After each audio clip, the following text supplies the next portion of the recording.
সেই দিন এই মুনাফিকদের থেকে কোনো ফিদিয়া নেওয়া হবে না। ওয়ালা মিনাল্লাযিনা কাফারু, এবং যারা কাফের তাদের থেকে কোনো ফিদিয়া নেওয়া হবে না, কোনো প্রতিদান নেওয়া হবে না, যে প্রতিদানের বিনিময়ে তাদেরকে মাফ করে দেওয়া হবে, বিষয়টা এমন না। মাওয়াকুমুন নার, তাদের ঠিকানা হচ্ছে জাহান্নাম। হিয়া মাওলাকুম ওয়া বিসাল মাসির, সেটাই তাদের উপযুক্ত স্থান। আর এই স্থানটা কতই না নিকৃষ্ট। তাহলে আল্লাহ সুবহানাহু ওয়া তাআলা বলেছেন সেই দিন কাফের এবং মুনাফিকরা কোনো কিছুর বিনিময়ে জাহান্নামের আগুন থেকে বাঁচতে পারবে না, যত কিছুই চেষ্টা ফিকির করুক না কেন। আল্লাহ বলে দিয়েছেন ফালইয়াউমা লা ইউখাযু মিনকুম ফিদিয়াতুন, তাদের থেকে কোনো ফিদিয়া, কোনো উপঢৌকন নেওয়া হবে না। উপঢৌকন তাদের কাছে থাকবেও না। এই উপঢৌকনের মাধ্যমে সে নাজাত পেয়ে যাবে, এমন কোনো উপঢৌকন তার কাছে থাকবেও না। যারা ইমানদার তারা সেই দিন হবে সাকসেসফুল, সফল।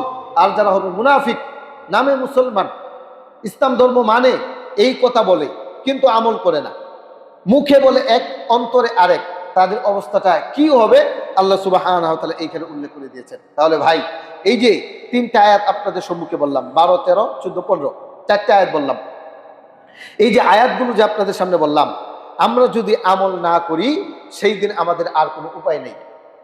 মানুষ তার বন্ধুর কাছে যাবে, চিনতে পারবে বন্ধুকে। মানুষ তার ভাইয়ের কাছে যাবে, চিনতে পারবে ভাইকে।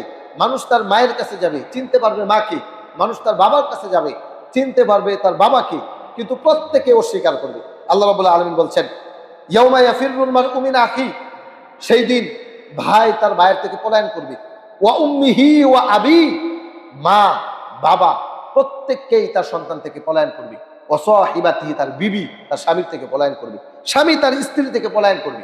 কেন কেন পলায়ন করবে? কারণ নেকি চাইতে পারে, দাবি করতে পারে যে আমাকে একটা নেকি দাও।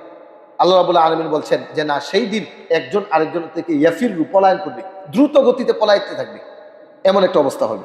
তাহলে আল্লাহ সুবহানাহু ওয়া তাআলা সেই দিন নাজাতের একটাই মাধ্যম, সেটা হচ্ছে নিজে আমল করা। নিজে যদি আমল না করেন তাহলে নাজাত পাবেন না। ইমানটা আপনি ভিতরে রাখেন, ইমান ভিতরে রাখেন। ইমান ভিতরের মধ্যে রাখার পরে কখনো কোনো দিন ইমানের সাথে শিরিককে সংমিশ্রণ করেন না। আপনি যাই কিছু করেন, যত কিছুই করেন, যেন আপনার এই চিন্তা ফিকির থাকে আমার ভিতর থেকে যেন ইমান কখনো ছুটে না যায়। ইমান বিধ্বংসী কোনো কাজের মধ্যে যেন আপনি শরিক না হন। যদি আপনার একেবারে অল্প ইমান থাকে, যেটা বায়ুস্কোপ যন্ত্র ছাড়া দেখা যায় না, জানলা পরিমাণ ইমানও যদি থাকে, তাহলে একদিন আপনি নাজাত পাবেন। এ সম্পর্কে হাদিস এসেছে, সহিহ বুখারী 44 নম্বর হাদিস। ইয়াখরুজু মিনান নারি মান ক্বালা লা ইলাহা ইল্লাল্লাহু ওয়া ফি কলবিহি ওয়াজনু শাইরাতিন মিন খাইরিন।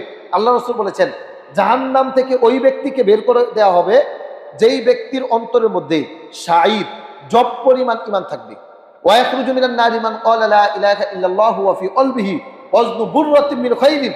ওই ব্যক্তিকে জাহান্নামের আগুন থেকে বের করে দেওয়া হবে যেই ব্যক্তির অন্তরের মধ্যে গম পরিমাণ ইমান থাকবে। ওয়া ইয়াখরুজু মিনান নারি মান ক্বালা লা ইলাহা ইল্লাল্লাহু ওয়া ফি কলবিহি ওয়াজনু দাররাতিন মিন খাইরিন।